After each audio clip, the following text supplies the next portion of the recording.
In jazz, trumpeters use a variety of mutes to change their sounds, and by doing so we can create different moods and in some cases approximate the human voice. While most mutes are plug and play, some mutes are a bit more technically challenging and you need to have a little bit more ability to know how to use them. Let's dive into using some mutes. Let's see. Right here we have a common mute known as the Harmon Mute. And see we have a wah-wah attachment. You'll see commonly in music it'll say Harmon with stem or Harmon without stem. With the stem you have the option of doing some effects that we call wah-wah effects. It can be really, really comical. And well, let me show you an example. You always want to put a little breath into the bell first so the mute stays. Because the last thing you want happening when you're playing a show is for that mute to drop on the floor because it makes a loud bang, let me tell you. Anyway, so the technique for this is pretty simple. Once you have your stem in there, this is stem in all the way, you just use your hand as so to make a wah sound.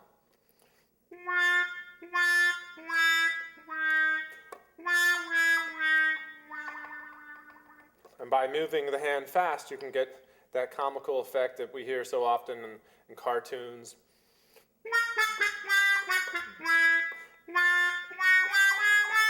And you can add a flutter or a growl to the sound with your tongue.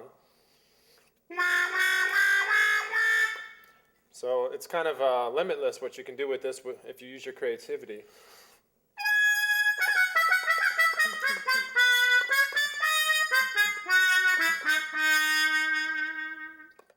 If you pull out the stem just a little bit, about halfway, it'll change the sound. It'll make it kind of halfway in between using the Harmon with the stem and without the stem.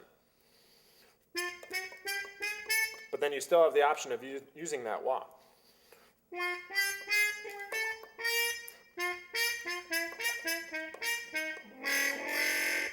And if you take the stem out all the way, then this is that classic sound that Miles Davis used to play with and Dizzy Gillespie used to play with all the time.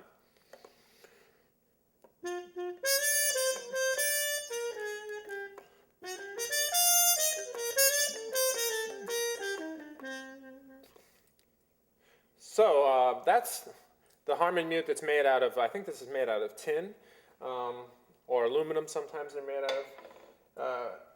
Oftentimes you'll see players use these heavier copper Harmons. Now these get a bit different sound. In fact, we can do a side-by-side comparison just so you can see what you're going to get. Again, with the tin, it's going to be on the brighter side.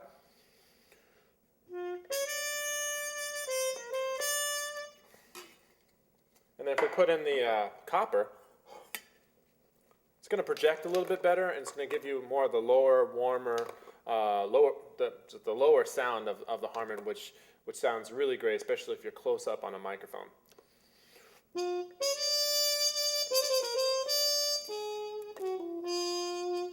So I really love the sound of these copper Harmon Mutes. They're a bit pricey though. You can pay upwards of $100 for one of those. Now this is the straight mute. There's lots of varieties of straight mutes. You can find them in tin, copper, pretty much any metal you can think of. And they do get various different sounds. Straight mute is probably the most basic mute that you'll find, and it's needed in tons of different applications, including playing in band, playing in orchestra, and playing in the big band.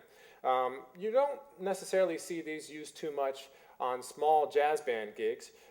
Maybe if you're playing like 20s and 30s older style jazz, like Dixieland, you'll find this mute used.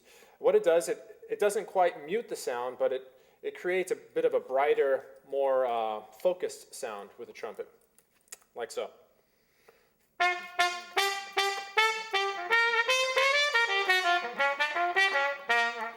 Now if I was to play open,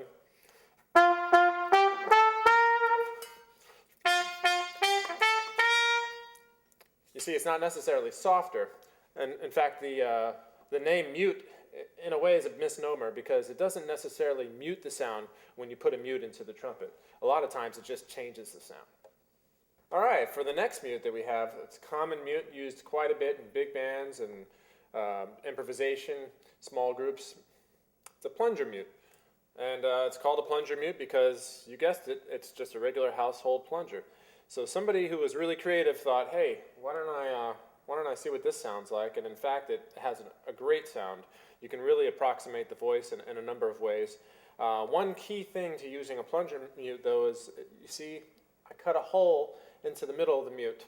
If you don't do that, then when you close the mute, it cuts off the air to the trumpet, and you won't get any sound out. But by creating that hole, we actually create another dimension, more depth to the mute, because you can get two different sounds out of the mute rather than just the wah effect. Here, let me show you. I'm going to use my finger to plug up the hole, so you'll see what the plunger will sound like without having that hole there.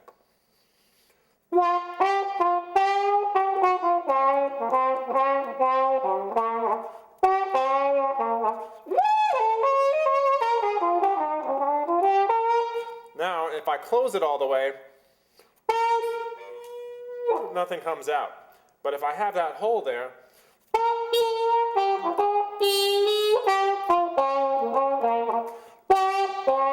what actually happens, you can't really tell when I'm doing the wah, but as I go in, it's still allowing that air to come out of that hole, so the sound never stops.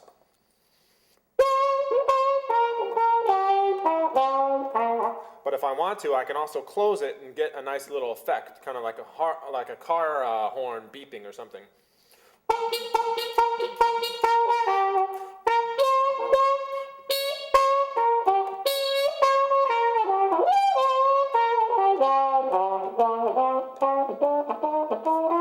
Now, instead of just doing a wah, you can also scoop the sound up with the mute too. Several different things you can do with the plunger. In fact, really the possibilities are limitless. And some cats you definitely want to check out would be Cootie Williams, playing with the Duke Ellington Orchestra. Also, he had his own little group called Cootie and the Rug Cutters. Some amazing displays of virtuosity with the plunger mute. Let me see. So you got the wah, opening it up. Then you can do the reverse of that. Now, if you can make a combination of those two.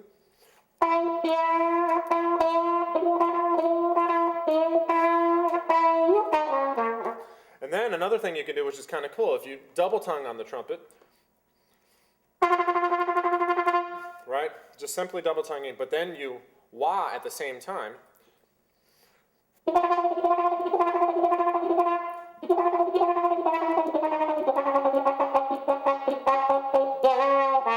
Or just simply switching off between single tongue articulations.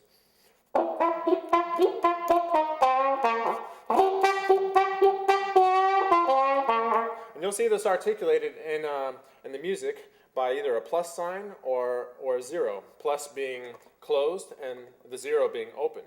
So the plunger is a really effective voice. You can also use it, it's seldomly heard like this, but there's a great example, Wynton Marsalis playing the Seductress. If you get a chance to check that out, he simply uses it as a melodic kind of singing sound, so something like this.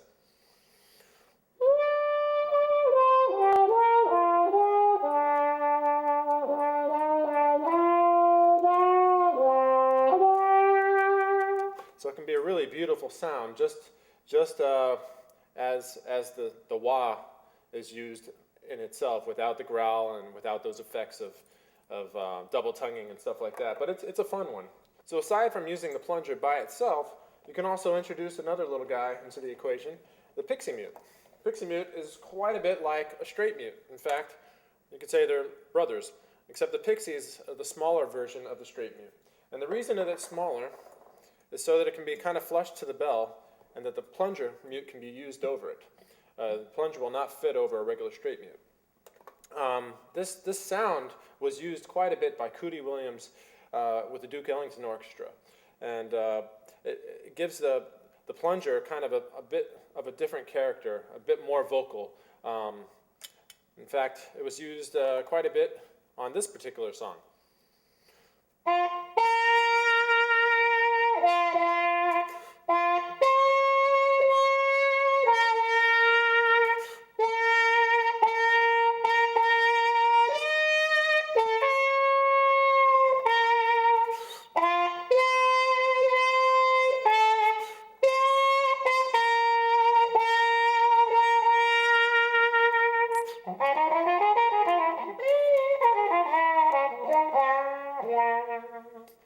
Another mute that we use quite a bit, especially in big bands, if there's a vocalist or if there's a soloist, they'll write into the music bucket mute. In fact, you can see why why it's called a bucket mute. It looks like a bucket mute. It is a bucket, essentially, with some stuffing put inside to absorb some of the sound. Although I have seen bucket mutes used without any stuffing at all as well. They get a bit more loud sound. So this is what the bucket mute sounds like.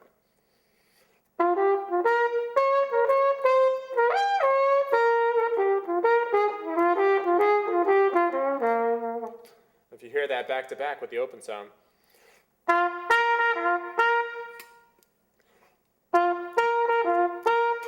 It reduces the volume quite a bit, but it also mellows it out a little bit, softens it up. Another way of doing that, sometimes you'll see parts where people will actually put a felt bag.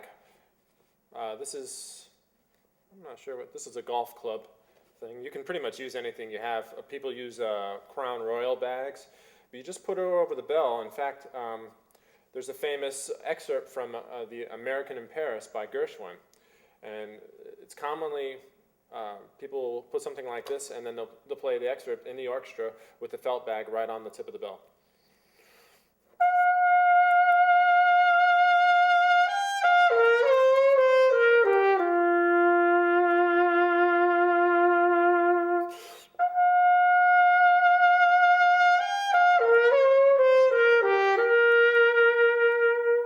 So it's just another way of softening the sound, but also adding a bit of a different color. This can be great too if you're on a small gig and you know, little jazz combo of background music, and people are like, can you play a little quieter? Just, you know, throw a sock on it, essentially.